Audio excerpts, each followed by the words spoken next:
Hi friends, మేము ఒకసారి రోడ్లో అలా వెళ్తుండగా ఒక పురాతనమైన కట్టడం కనిపించింది.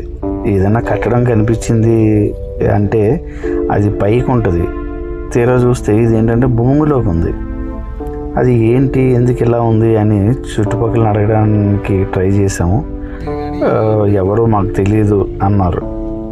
అందుకని ఇది ఏంటి అంటే ఇది భూమిలోకి అలాగా దిగిపోయిందంట. అసలు అది ఎంత అద్భుతంగా ఉంది చూడండి. ఎంతమంది కళాకారులు ఎంతమంది కష్టపడితే అంత అలా చెక్కగలుగుతారు. అసలు ఎంత దీనికి ఖర్చు అయ్యి ఉంటుంది, ఎంతమంది శ్రమించుంటారు.